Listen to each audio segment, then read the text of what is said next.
নমস্কার বন্ধুরা, দীপাস কিচেনে আপনাদের সবাইকে স্বাগত। আমি আজকে একটা পাঙাশ মাছ নিয়েছি।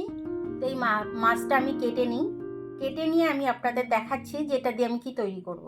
পাঙাশ মাছটা আমি নিয়েছি, দেখুন ভালো করে ধুয়ে বেছে ভেতরের মাংসটা নিয়েছি, ছালগুলো সব ফেলে দিয়েছি। এটাকে আমি মিক্সিতে বেটে নেব।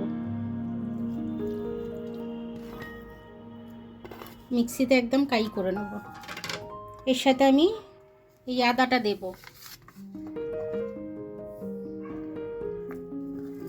ওটা রসুন দিয়ে দেবো, কাঁচা লঙ্কা দিয়ে দেবো, আপনারা যেরকম ঝাল খাবেন সেই আন্দাজে দিয়ে দেবেন। কটা পেঁয়াজ দিয়ে দিলাম। আমি ধনে পাতাটাও আমি এর সাথে দিয়েই বাটবো। এটা আগে একটু বেটে নিই, তারপর ধনে পাতাটা বেটে নেব। রসুনটা পেস্ট করে নিয়েছি, তার সাথে আমি ধনে পাতাটাও পেস্ট করে নিয়েছি একবারে। চাল গুঁড়ি দিয়ে দিচ্ছি, একটু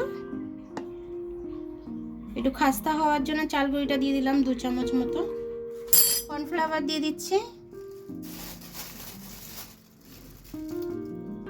2 চামচ মতো কর্নফ্লাওয়ার দিয়ে দিলাম। একটু হলুদ গুঁড়ো দিয়ে দিলাম আমি এখানেতে, একটু স্বাদ অনুযায়ী নুনও দিয়ে দেবো। মেখে নেব, একটু বেসন লাগলে বেসন দেব, দিয়ে ভালো করে মেখে নেব। আপনাদের প্রয়োজন মতো আপনারা দিয়ে নেবেন। আমি দেখছি আমার যদি এটা টাইট হয়ে যায় তাহলে আর দেব না। দেখুন এরকম লম্বা লম্বা করছি, এর থেকে বেশি বড় করছি না। এটা আমি ব্রেড ক্রাম্বসের মধ্যে দিয়ে দিলাম।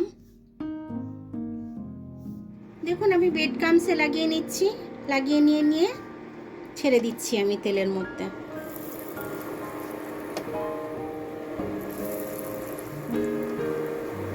এরকম ভাবে আমি সব কটা ভেজে নিয়ে আপনাদেরকে দেখাচ্ছি।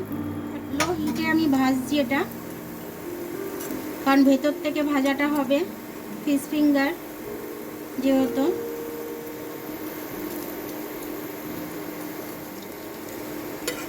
সুন্দর করে আমি মচমচে করে একদম ভেজে নেবো এটাকে, ফিশ ফিঙ্গারগুলোকে। আমি ফিশ ফিঙ্গারগুলো আমার ভাজা হয়ে গেছে, আমি তুলে নিচ্ছি।